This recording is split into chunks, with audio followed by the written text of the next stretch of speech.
Goeiemiddag, dit is Ina met resepte vir die lewe. Enige goeie resepteboek wat sy sout werd is, bevat 'n goeie klompie boererate. Nou ons koning se resepteboek of kookboek bevat dan ook 'n klompie beproefde rate.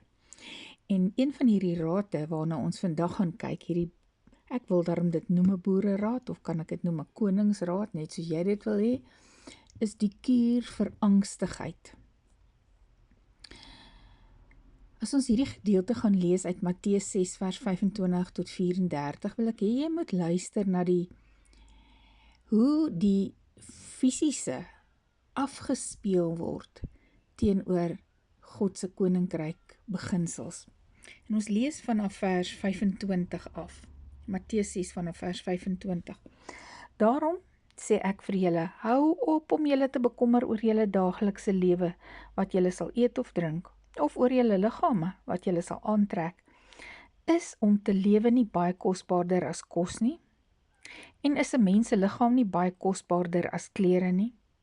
Hou nou die voëls in die lug dop. Hulle saai nie, hulle oes nie en hulle maak nie 'n skure bymekaar nie. Dit is onnodig, want julle hemelse Vader gee aan hulle kos. Besef julle dan nie dat jy vir God nog baie kosbaarder as hulle is nie? Kan al julle bekommernis julle lewe 1 sekonde langer rek? Ag nee, vanselfsprekend nie. En wat klere aanbetref, wat bekommer julle tog so daaroor? Leer hierdie les van die veldlelies wat so pragtig in die blom staan. Hulle sloof hulle nie af om vir hulle self klere te maak nie. En tog sê ek vir julle, selfs Salomo in al sy glorie was nie so pragtig ingetrek soos een van hulle nie. As God dan die veldplante wat vandag daar is en môre verbrand word so mooi aantrek, hoeveel te meer sal hy nie vir julle sorg nie? Is julle geloof dan so klein?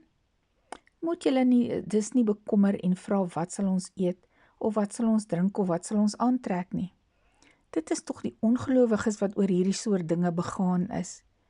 Julle hemelse Vader, julle Papa God, weet tog wat julle alles nodig het. Nee, maak die koningsheerskappy, God se koninkryk, en dit wat vir hom reg is, sy geregtigheid, julle heel eerste prioriteit. Dan sal God vir julle al hierdie ander dinge as 'n bonus toevoeg. Moet jou tog darm nou nie oor môre bekommer nie, want môre sal sy eie bekommernis bring. Vandag se moeilikheid is tog heeltemal genoeg vir een dag. Ek het natuurlik so 'n paar van my eie woorde tussenin gesit. Maar ek dink jy kry die prentjie. Hierdie boereraad of hierdie Bybelse raad, kom ek sê dan so, hierdie Bybelse raad sê vir ons, julle bekommer julle so oor julle daaglikse lewe. Hy sê vir ons, julle oë is vasgeplak op dit wat julle gaan eet, dit wat julle moet aantrek, hoe julle by mekaar kan maak, hoe gaan ons die nuutste modes bekostig, hoe gaan ons nuwe kar kan betaal, al hierdie goed. Maar as ons nou mooi gaan kyk, hierdie gedeeltetjie, Psalm 25, Matteus 6 vers 25, in party vertalings is dit 'n nuwe perikoop, met ander woorde 'n nuwe stukkie. Maar dan begin Yeshua hierdie woorde, Jesus begin hierdie woorde deur te sê, daarom sê ek, jammer daarvoor, daarom sê ek. Nou as hy sê, daarom sê ek, dan moet ons gaan kyk wat staan voor hierdie woordjie, daarom sê ek. Elke daarom, elke sodat, elke omdat, het iets voor of iets na dit wat belangrik is, en ons moet gaan kyk daarna. Daarom sê ek, ons gaan kyk in Matteus 6 vers 24, wat sê hy vir ons hierso? Niemand kan 2 here dien nie, want hy sal of die een haat en die ander lief hê, of hy sal die een aanhang en die ander verag. Julle kan nie God en Mammon dien nie. 'n ander vertaling sê, om God en die geldgod Mammon saam te dien is absoluut onmoontlik. Jy sien, Mammon maak ons bang vir die toekoms. Mammon maak van elke klein dingetjie 'n reusagtige, vreesagtige ding. Maar ons koning gee vir ons vrede en hoop vir die toekoms. En hierdie gedeelte sê vir ons, hou jou oë op jou koning en sy manier van dinge doen, dan sal die ander goed net in plek val. Moenie energie vermors deur te bekommer nie. Moenie deur Mammon se oë na die toekoms kyk nie. Kyk deur God se oë en staan in geloof. Ons is in 'n moeilike tyd, maar dit hoef ons nie te vernietig nie. Jy sien, Mammon maak dat ons bang is om te gee. Mammon maak dat ons wil vergader en hier by ons wil die goedjies onder ons arms kom vasdruk, want ons weet nie of ons môre nog gaan hê nie. Ons moet seker maak dat ons uithou vir môre.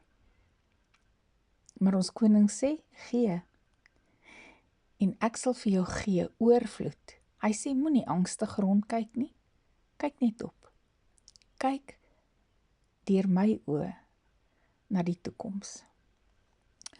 Abba Vader, ons kyk nuus en ons sien die dinge wat besig is om ons te gebeur. En ons eerste reaksie is om te vrees. Ons eerste reaksie is om te dink, hoe gaan ek dit maak? Maar hierdie woord is so duidelik. Ons moet U soek. Ons moet U koninkryk toelaat om in ons lewens te heers. Ons moet dinge doen op U manier. Dan gaan al die goed in mekaar val, by mekaar inpas. Help ons om deur U oë te kyk na die toekoms. Help ons om hand aan hand met U hierdie pad te stap, sodat ons sal weet, ons is okay, want U is in beheer. Ons loof U vir die goedheid. Amen.